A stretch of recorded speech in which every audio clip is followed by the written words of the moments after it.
Hey yo, and what is up, gang? Thank you for checking out Sledgehammer TV tonight. It is Monday night, June the 18th, 2018, and the Fallout show for Money in the Bank came to us tonight as Monday Night Raw emanated from Grand Rapids, Michigan.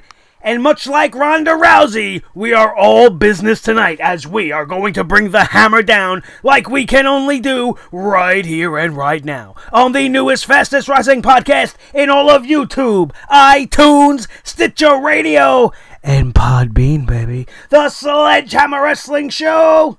Let's do it.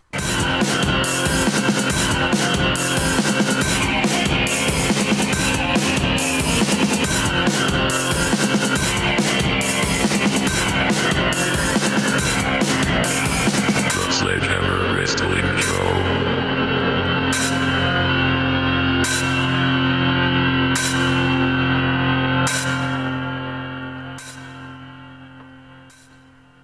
All right, wrestling fans, thank you so much for joining me. My name is Nick Nightmare. Along with me, as always, is the world's greatest tag team for the Sledgehammer, the Wrestling God of Thunder, and the official Sledgehammer of the Sledgehammer Wrestling Show, and my little buddy, my most trusted companion, and most importantly, the World Heavyweight Champion of all the microphones in the whole entire universe, Blue the Snowball. Thank you guys for checking out the Sledgehammer Wrestling Show's official Monday Night Raw for tonight.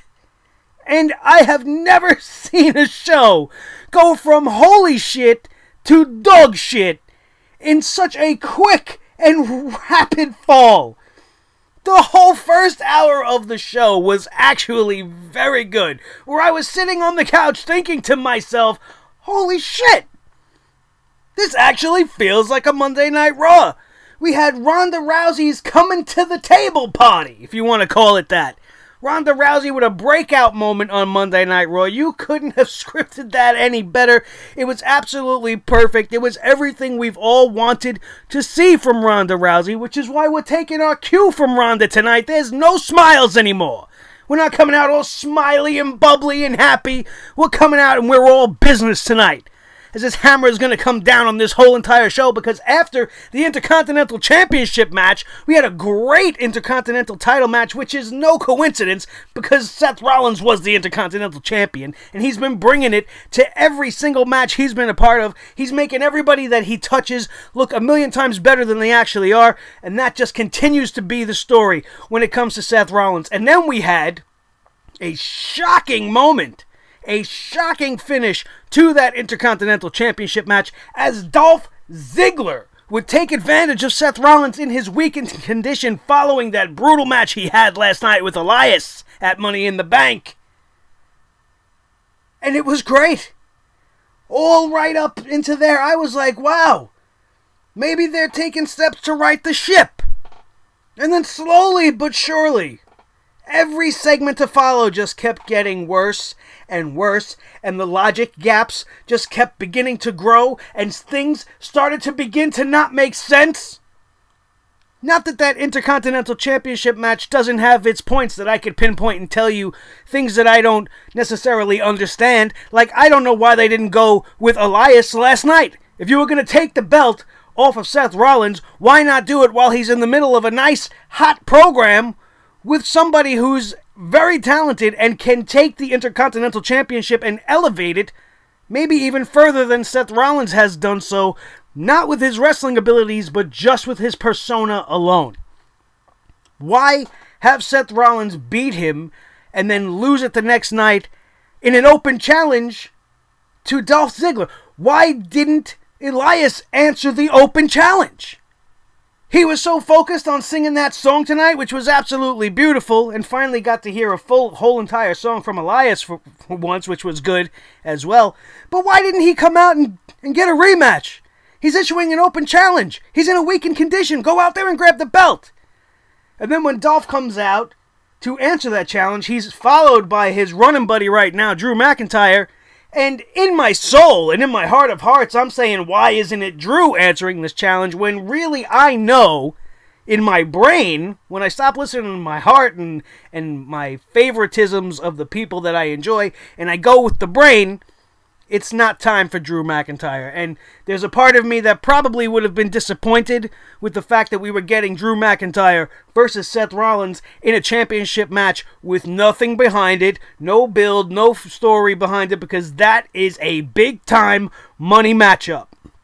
So I wouldn't really wanted to have seen that if I got that tonight. So I understand why they didn't go with Drew. I don't understand why they didn't just continue the Elias program. But they're doing something here with Dolph Ziggler for once. I'm not going to shit on that. The guy's a former World Heavyweight Champion, a former Intercontinental Champion. You cannot not believe that he would win this match. Especially, like we said, given what happened with Seth Rollins last night. So once all of that went down, the show then started to tank immediately. And let me bring this little nugget out there for you guys. I want to pinpoint something about Kevin Owens. Okay, I'm a big Kevin Owens guy. This is not anything against Kevin Owens. This is all against the WWE and Monday Night Raw's creative. Do you understand that Kevin Owens fell from a 30-foot, maybe 30-plus foot ladder last night at the hands of Braun Strowman? He threw him from the top of the ladder. He exploded through 2 tables that were 30 feet below him. And he was on Monday Night Raw tonight. Do you know who wasn't on Monday Night Raw tonight? Kevin Owens' little buddy, Sami Zayn.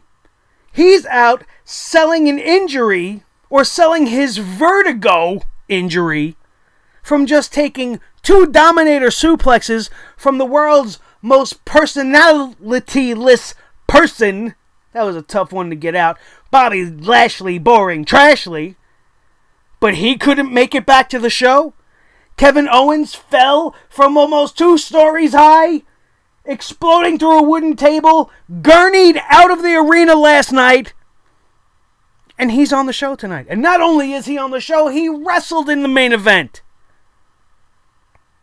Rest in peace, Sami Zayn.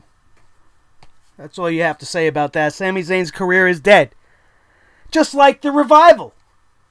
You booked the Revival completely wrong tonight. You could have accomplished everything you wanted with that horrendous Roman Reigns Bobby Lashley segment without all the pre-match interview bullshit. You could have gone in there and booked this thing correctly and actually generated interest and heat in this match by doing the following. We all know what they did. If you watch Monday Night Raw, you know the Revival lost cleanly to Bobby, boring, trashly Lashley and Roman Reigns. That was the wrong move. Those 2 guys don't need a win in this situation. You know who's starving for a win? The Revival. Do you know what a win over these 2 guys would have done for that tag team tonight? Do you know, if booked correctly, that match, if it would have ended in a miscommunication between Reigns and Lashley, or some sort of an accidental collision causing them to lose the match to the Revival, a match that everybody in the arena already knew they were going to win because Vince has a hard-on for both of these guys that he just can't extinguish. He just can't relieve himself, so we just keep getting this same shit over and over. How do you make Roman Reigns worse? Give him Bobby Lashley as a partner to play with. You're doing all this ass backwards. The Revival should have won. They would have gained momentum by beating a team of that caliber. Put them back on track in the tag team division. And then you would have a legitimate reason for fans to give a shit about the tension between Lashley and Reigns. Nobody wants to see Roman Reigns versus Brock Lesnar. Nobody wants to see Bobby Lashley versus Brock Lesnar. So the 2 of them standing there arguing over who's going to fight Brock Lesnar to Kurt Angle is not going to get people on board for this feud. You know what would have done so? Just a random pairing, which is what we're accustomed to on Monday Night Raw. And then you have this miscommunication deal go down. Some sort of shenanigans happens between them that causes them to lose a match that they shouldn't lose. And that's how feuds are born. Not somebody coming out with no personality, talking to somebody else who nobody gives a shit because we've seen him for 4 years, and sitting there arguing like 5-year-olds about who's going to take on the big bully in the backyard who doesn't even have 2 minutes to come to work ever. It's a disgrace. It's a disgrace how they did that. Rest in peace on the Revival. How do they come back? They come out and they spit a good line. Everything they said was factual. You know, you guys that are deemed the top guys, you keep coming in here and stepping all over everybody's spots when we're the ones coming out here trying to make a name for ourselves, doing the best we can, putting on matchups of the night. And you guys keep coming out here demanding things. I want this, I want that. You keep getting handed things and we're trying to earn a spot. Just based off of what they said alone, they should have won the match. It would have made everything they said leading into the match have some sort of a credibility to it, and it would have cemented them back as a legitimate tag team. Not that they're using tag teams that well on Monday Night Raw. But everyone would have won. Everybody would have won in that scenario had you booked it that way. I just booked it better, as we do on this show. But no, instead we get the predictable ending. They booked this matchup the exact same way that they booked the Sasha Banks and Bayley versus Riot Squad match. The exact same way. The blind tags. There's small little bits of tension in the corner between the two. Minor miscues. And then you had two matches tonight that finished in the exact same way. You had that match, the tag team match for the women. You had Liv Morgan catch Bayley in a roll-up and hold the tights, which is the exact same way Dolph Ziggler won the Intercontinental Championship earlier in the night, which is the exact same way Seth Rollins retained his championship last night. Can you guys pick something else to do? I don't understand why the WWE finds something and then just burns it into your soul and just makes it the thing that we do. Just like they started with the Fatal 4-Ways and then that's all we were getting. We were getting triple threat matches, Fatal 4-Ways, 5-Ways, 6-Ways. They just keep doing the same old shit. Nothing different. And now they're doing it multiple times on the same show. They're literally giving you the same exact match, just with different pieces on the chessboard, and we're just expected to watch and take it. Take it right up the ass, as it were. Because this show just continues to get ridiculous. I don't understand why Kurt Angle is still a babbling idiot. Made to look even worse by the fact that all night long he is openly admitting on camera, on microphone, to the arena, that he's lost control of this show and he can't do his fucking job. This man's walking around telling superstars, this show is a train wreck. This show is a circus. I can't get control of this place. You got Baron Corbin walking around as the fucking constable, doing nothing more than being Stephanie McMahon's personal assistant, handing Kurt Angle phones. That's his job now. Then he gets put in a main event matchup because Braun Strowman says so. Segment leading up to the main event tonight was built around the fact that Kurt Angle is an inept moron. You have 4 guys in the back. Well, 3 guys as it were. You have Finn Balor, you have Kevin Owens, and you have the Constable. And they're all bickering, and this one wants Brock Lesnar. Everybody wants fucking Brock Lesnar. Everybody wants into this multi-man match. A match that's so well planned, they don't even know what kind of a multi-man match it's going to be. So we're just calling it a multi-man match. They haven't even yet decided how many people are in this match. They don't even know what this match is going to entail, what the stipulation is. It's just a multi-man match. Because the WWE has no fucking plans. Because it's run by a bunch of backwards idiots. Braun Strowman comes in on this segment. After earlier in the night, we have Kevin Owens telling Braun Strowman and pleading with Braun Strowman, let's be buds, let's form an alliance. I have no friends, you have no friends. That was proven at WrestleMania when you had to get little Nicholas to be a tag team partner. Nobody wanted to be your partner. You have nobody that's got your back. I want to have your back. Didn't go in Kevin Owens' favor. He almost got running power slammed by the big monster in the bank. But he escaped unscathed, only to be lumped into this matchup for the main event tonight because Braun Strowman comes out and declares that he has a buddy in Finn Balor. Finn Balor is his buddy. The very same Finn Balor that he has been wrestling with for the last 3 to 4 weeks on the build-up towards Money in the Bank. When have they been friends? Did that happen somewhere off camera? Did they say something to each other on social media? Did Braun Strowman give his respect to Finn Balor at some point that I somewhere missed? Because that would have been appreciated if you put that on fucking camera, because that's called storytelling, you idiots.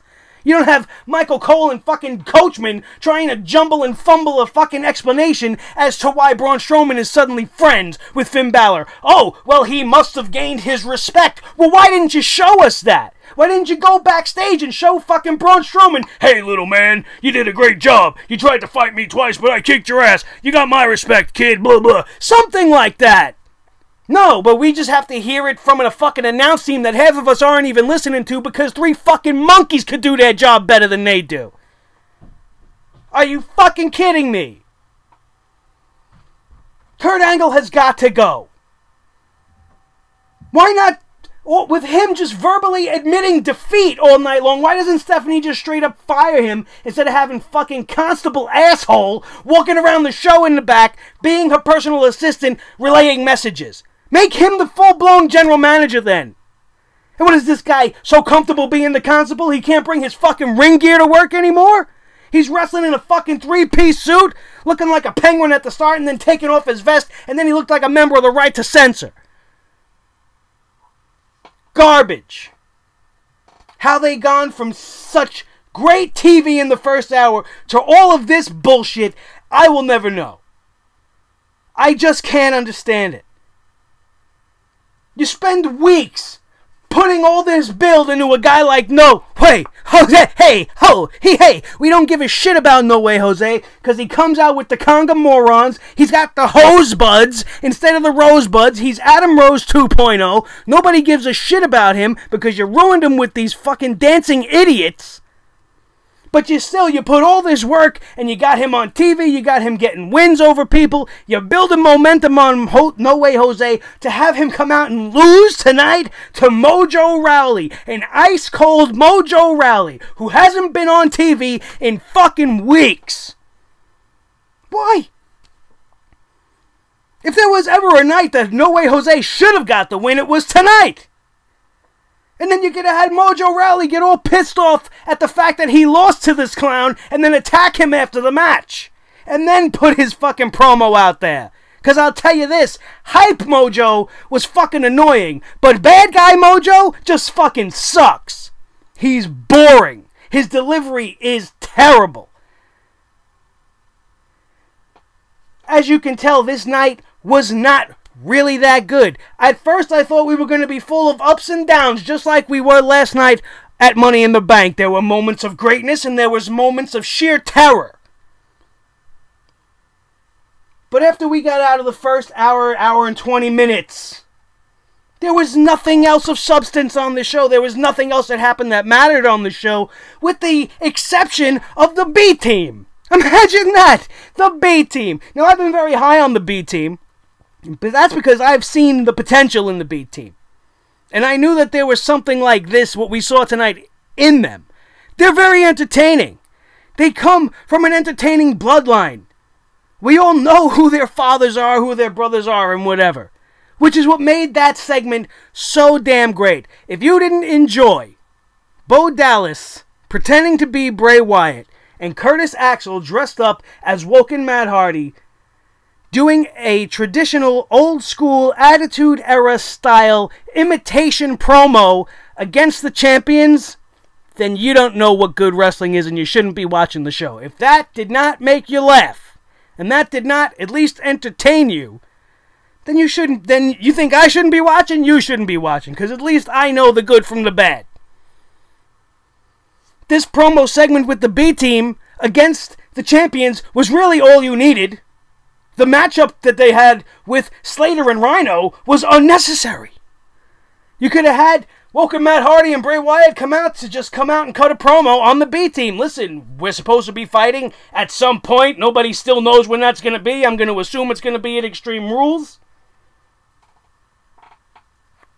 And that could have been the end of it. After the B Team did their rebuttal in full getup, it would have been the end of the segment, and it would have been great. We didn't need to see Woken Matt Hardy and Bray Wyatt, the deleters of worlds, delete Slater and Rhino because they have been obsolete and they have been deleted from everybody's consciousness for weeks, even though they've actually been on the show. More than the champions have. More than the B team have. And that's okay with you. If that's okay with you, there's the door. You know where to find it. Get out of here. We don't need guys like you. If mediocre booking and stupid shit like that is okay with you, that matchup, and you don't appreciate the promo that came before it, which was the only good part of the whole entire segment, then you're lost. You're a lost soul. There is no helping you. I'm sorry. Those are most of the things that really pissed me off tonight. I wrote a bunch of notes tonight because my sensors were going off worse than Spider-Man.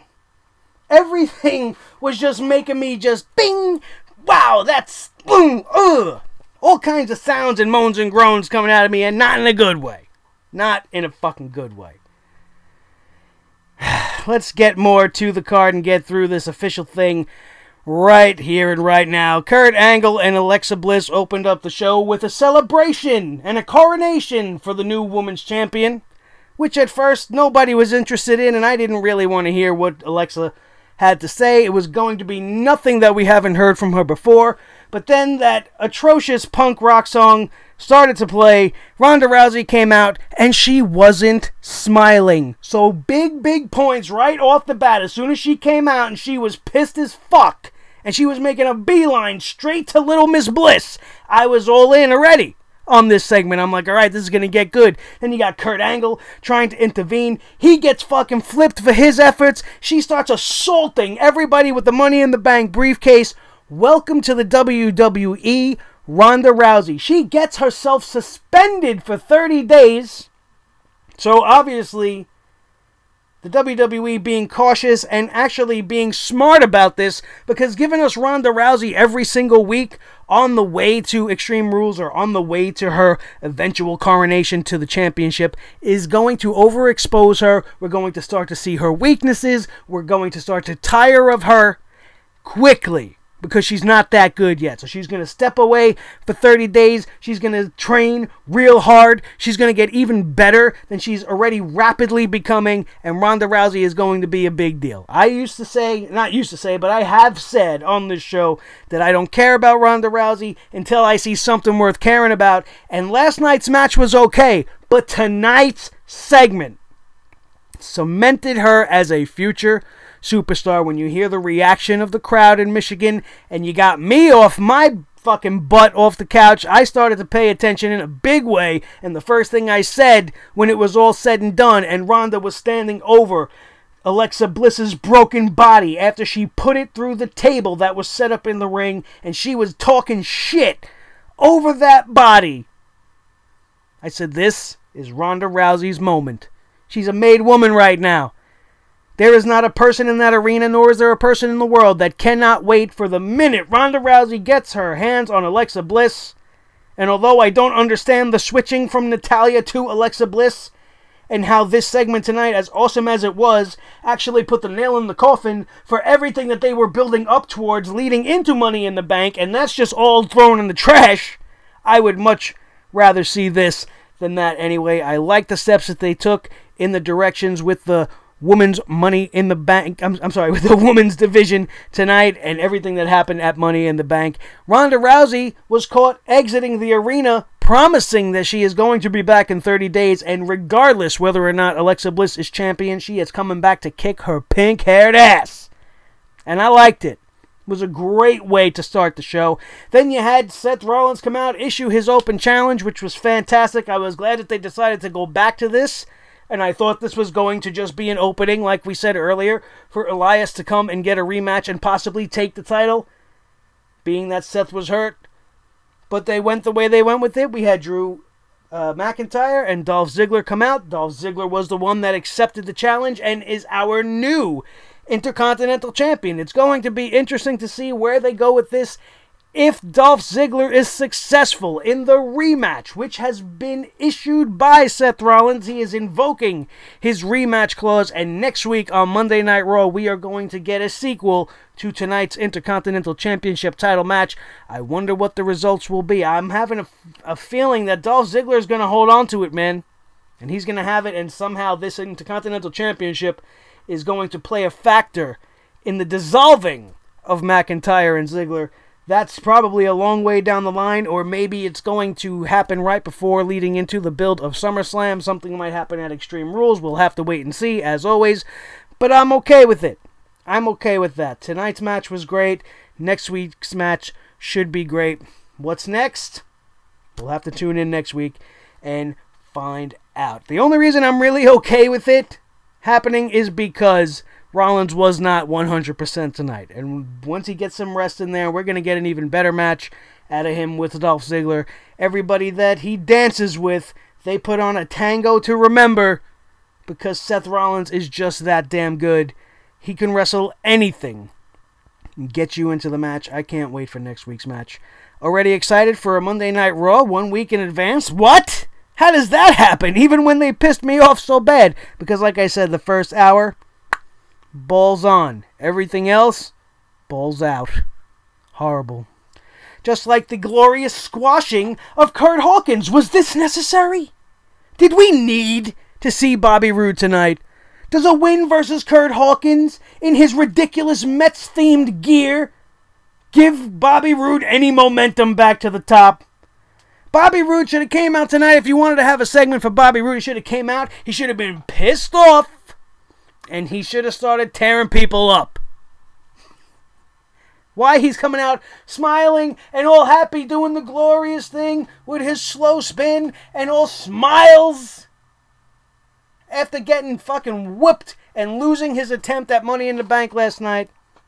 Every time they have a prime opportunity to pull the trigger on the only thing that will save Bobby Roode, it's making it maybe too little too late. By the time they actually do it, I think Bobby Roode's whole entire thing is going to be dead and nobody's going to give a shit. It's a sinking ship right now. Because if you're expecting a win over Kurt Hawkins to do anything, you're expecting way too much. And you need to start booking it better. You need an idea? Call me. We'll figure it out. Garbage. Braun Strowman comes out. He wants to tell the world that as soon as Brock Lesnar decides to show his face, he's cashing in his Money in the Bank contract, and I say that that's the way they should do it. And you know what they should do? They should get Brock Lesnar on the show next Monday. Have Braun cash it in. Get that fucking belt on the show.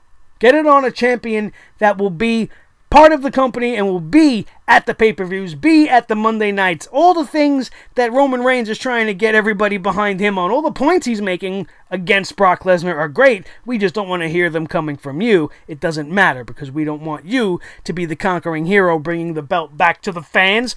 No, you want to do that with Braun Strowman? The quicker you do it, the better.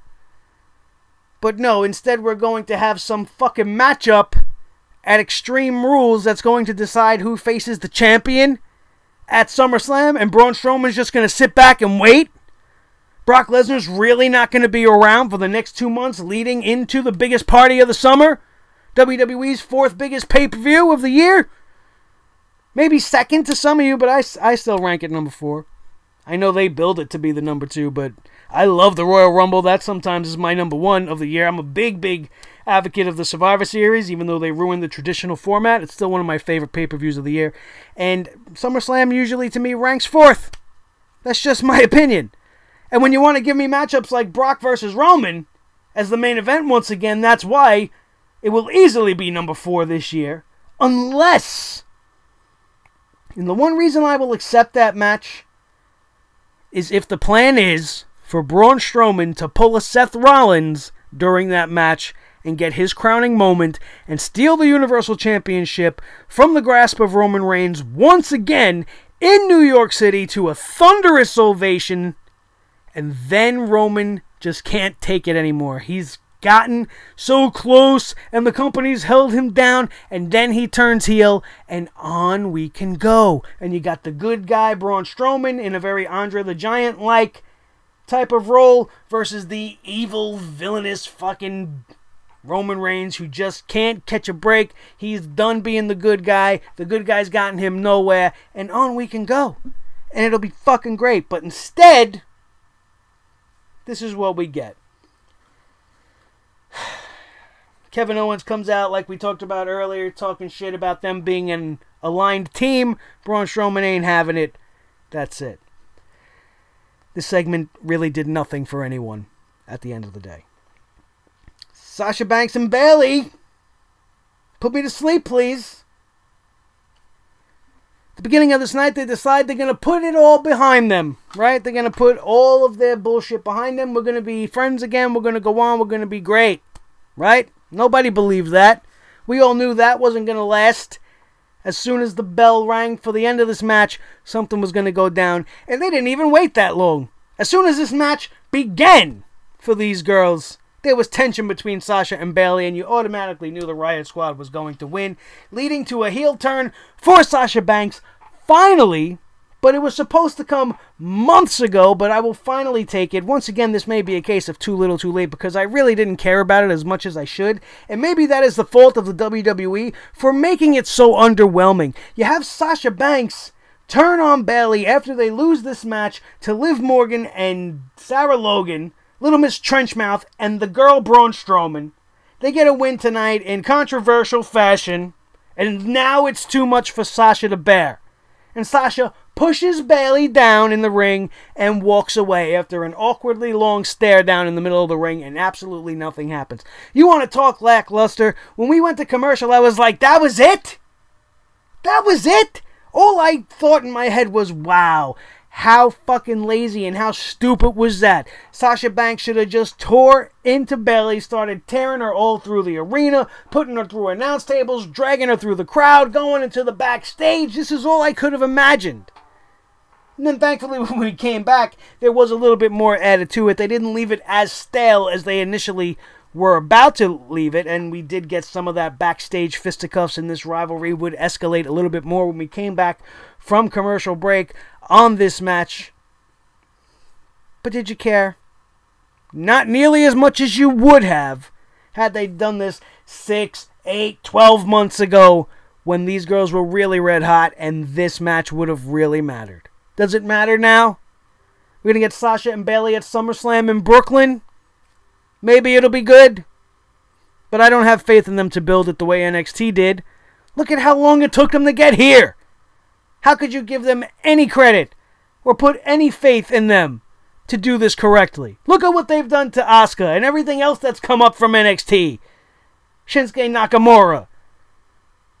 I don't expect any greatness out of this. It's taken too long to get there, and the payoff's probably not going to be worth the wait. I hope that these girls prove me wrong. I absolutely do. We talked about the Deleters of Worlds versus Slater and Rhino. A quick dispatching of a team that doesn't even need to be on the fucking roster anymore. The B team shines with their impersonation. That's all you needed to know. Corbin Burnson is not going to be on the show tonight. Because like I said, we're all business tonight. There's no time for games and jokes and puppetry. Alright? But he did want to say some shit when Baron Corbin came out dressed up the way he came dressed up, with his sweaty bald head glistening in the TV lights, to just give Kurt Angle a phone call. Nice career sidestep you got there, buddy. Why didn't you bring your ring gear tonight? Jerk off. I want to talk about jerk offs. Let's talk about Jinder Mahal. WWE, I guess, thinks that maybe Jinder Mahal got hit in the head too hard by Roman with a Superman punch. Maybe he knocked some fucking screws loose. Because apparently, 24 hours after losing to Roman Reigns in the worst match of 2018, hands down, but awesome only due to the crowd reaction. I did actually enjoy myself during that match. No thanks to its participants. 24 hours after that, Jinder Mahal is having a gimmick change. He's going back to this character that he kind of toyed with at the beginning of his singles run, right before he became the modern-day Garbage Raw. And he's doing this inner peace thing. He's going to be tranquil. And I say he's NyQuil. Tranquil. He makes me so tranquil, he lulls me into a sleep-like state and puts me into a near coma when I'm watching wrestling. That's more like NyQuil than Tranquil, if you ask me. Absolute garbage. A very quick, unimpressive match where they gave another last rites, if you ask me, to a guy that don't deserve it, in Chad Gable. This is a guy that's been coming out on TV giving you great matches, and you just serve him up on a platter to a reborn, newly enlightened Jinder Mahal. Coming out smiling. He's not this grumpy, disgruntled, all pissed off Maharaja anymore. Now he's an inspirational speaker. He's the fucking Dalai Lama. Coming out impersonating Mahatma Gandhi. Are you fucking kidding? Nobody wants to see him at all. A gimmick change is not going to save him. The only thing that's going to save him is termination papers. Future endeavors, Mr. Mahal. Go rebuild yourself somewhere else and get off the fucking roids, will you please? And you know what? Do me a favor. Don't go rebuild yourself somewhere else, because I actually do watch Impact on a rare occasion. I watch Lucha Underground. I watch all these other things. I don't watch them as much as I would like, and we don't cover them as often as we would like, but I do watch them, and I don't want to see you there either. So why don't you just hang it up and go be something from in fucking Canada somewhere? Go open a real estate agency or something and go be the modern day fucking real estate agent. Get out of this. We don't want to see you here no more. WWE doesn't understand that. Which only means we're going to see him more. So strap yourselves in. It's going to be a bumpy ride. About as bumpy as the fucking roadmap on this guy's back. Terrible. WWE wants to hype the Super Showdown coming to us in October from Melbourne, Australia. The WWE promised us that we were going to have less pay-per-views, and we keep getting more and more added. A global event, they want to call this. Global pay-per-view. What's the difference? Isn't all fucking pay-per-views global? They're worldwide. It doesn't matter where they come from. If they emanate from somewhere in the United States, is it not a global pay-per-view? You fucking idiots with your terminologies trying to be smarter than the average fucking bear.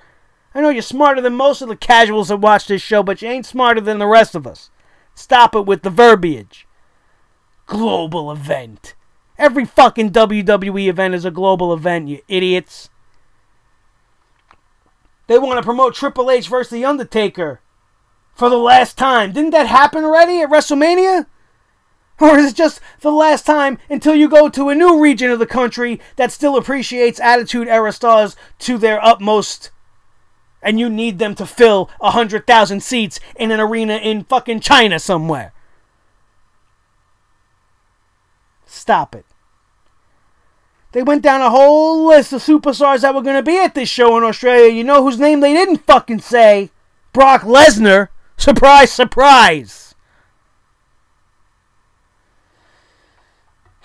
We had Sasha and Bayley after this promo versus the Riot Squad. Not the Wyatts. That would have probably been better. Seeing the Wyatt family versus Sasha and Bayley would have been much more entertaining. I love Ruby Riott. She was not a part of this match, so I hated this match. The only point to this match was to give us the angle between Sasha and Bayley that we've been waiting way too long for, which we've already covered and talked about.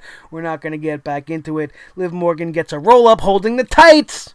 Third match this in the last 24 hours to end that way. But I'm supposed to just be okay. No. Kurt Angle, the buffoon, comes out to make his big announcement about the multi-man match because the WWE has no fucking clue what they want to do with Extreme Rules yet, even though it's only 4 weeks away. They can't tell us what kind of match it's going to be. All they're going to tell us is that Roman and Bobby Lashley is going to be in it. The first two names you announce for who's going to be in this thing are the two people on the roster that the people want to see least, maybe outside of Jinder Mahal. Maybe Mahal's below Roman. Maybe Mahal's below Bobby Trashley. But it's a very thin line between all three of them. All three of them could be on a boat, send it in the middle of the fucking ocean and sink it, and half, if not more than half of the WWE audience will be absolutely fine with that. The Revival versus Bobby Lashley, Boring Trashley, and Roman Reigns. We talked about that. Useless.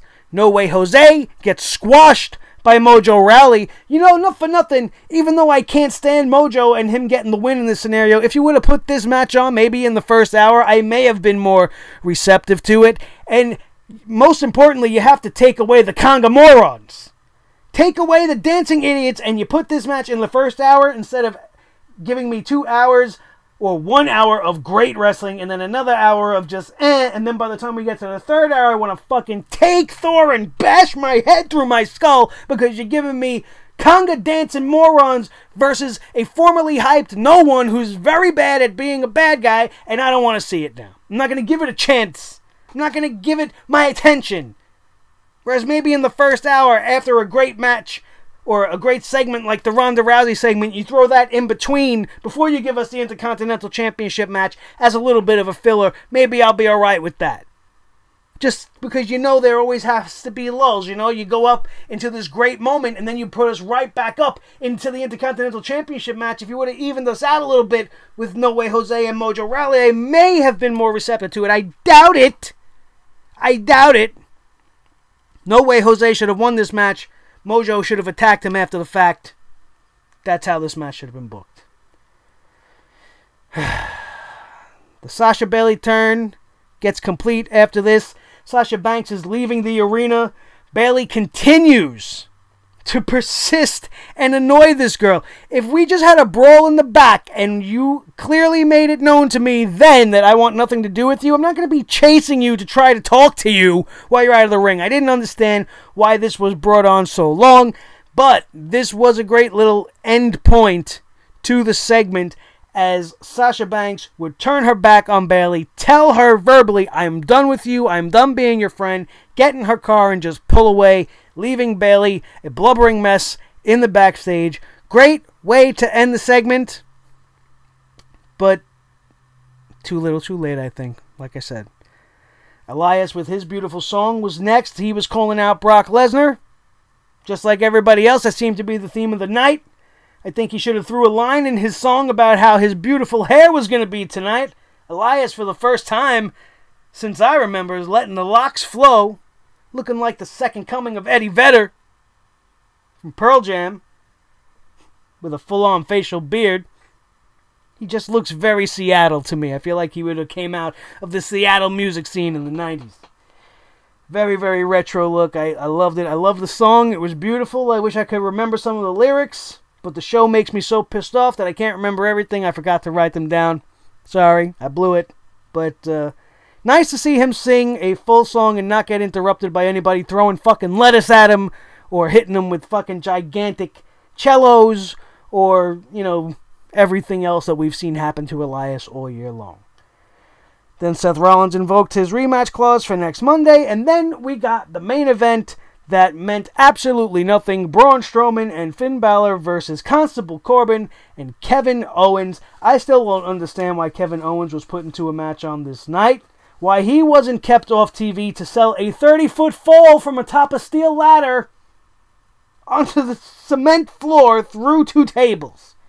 But he could wrestle tonight. But Sami Zayn took 2 dominators from the most boring guy on the planet. Was enough to keep him off TV. Absolute garbage. That was Monday Night Raw tonight, you guys. If I missed absolutely anything, which is a possibility, but I doubt it, I'm pretty sure we covered everything, feel free to call me out on it in the comment section down below, which, as always, is yours. And I look forward to seeing what each and every one of you guys thought about tonight's Monday Night Raw. What did you think? Do you think I'm on the money? Do you agree with what I have to say? Do you think I'm being too hard on the show? Because I don't. I think I should be a whole lot harder. I think I should be swinging this hammer a lot more. But I get so intense, I just kind of hold it like, you know, like a security blanket, I guess. That's not a good analogy. I don't know why I even just said that. So let's just forget I even said that altogether. Let's wrap this show up, because that's your Monday Night Raw review for tonight, you guys. Thank you so much for being here. As always, this was a really great episode. Thank you for watching me all the way to the 44 minute mark. You guys are all stars. Thank you so much for being a part of the Sledgehammer Club. And if you are not already a part of the Sledgehammer Club and you're still listening at this point, what the fuck are you waiting for? Slam that subscribe button. Slam it with all your might. Hit that ring bell that sits right next to it so that you will be notified each and every time a video just like this one goes up live on Sledgehammer TV, so you do not miss a thing. And for this video, and each and every time you watch a video on this channel, make sure you take your fist and pound that thumbs up. Make sure it turns bright blue so that I know and the world knows that you approve of everything that's going on right here at the Sledgehammer Wrestling Show, and that it is the absolute best place to be when you want your wrestling and you want it uncooked, uncut, and unfiltered, uncensored. This is the place to be. You don't go to Raw. That's where you used to go. Now you come here to the Sledgehammer Wrestling Show. Don't forget to share this video with each and every one of your wrestling buddies all over the wrestling world. If you are listening to us on iTunes, Podbean, baby, or Stitcher Radio, do not forget to leave us a like, a follow, a 5-star rating, whatever they call for. Make sure you support us on all those platforms that you're listening to, but most importantly, take your earbuds out of your ears, bring your eyeballs to your screens, and get your asses to youtube.com/Sledgehammer TV and subscribe to the channel right now. Let's get this channel to 1,000 subscribers before we hit SummerSlam this year. That is the goal. We need to get there, and then once we get there, we are going to start flying to the even bigger goals, because it's never going to stop. 1,000's not the end-all be-all. We're going to 1,000,000 or bust, and it starts with you. So make sure you slam that subscribe button. You become a member of the Sledgehammer Club exclusively right here at the Sledgehammer Wrestling Show. I am Nick Nightmare. With me, as always, is Thor the Sledgehammer, the wrestling god of thunder, and the official sledgehammer of the Sledgehammer Wrestling Show. My little buddy, most trusted companion in the whole entire world, been with me since day number 1. The World Heavyweight Champion of all the microphones. Blew the snowball. This has been the Sledgehammer Wrestling Show, right here on Sledgehammer TV. Don't forget to follow me on Twitter at Nick Nightmare. Check us out at Facebook.com/The Sledgehammer Wrestling Show. I love you guys so very, very much. Money in the Bank weekend was very, very good to us. If you joined us this weekend and you're amongst the nice little influx of new guys, thank you so much for joining. Make sure you bring more people aboard and help this family to grow bigger and better as we're taking over the world, one video at a time. That is going to do it, and we are out of here. And we will see you tomorrow night for SmackDown Live Review right here on the Sledgehammer Wrestling Show. Good night, guys.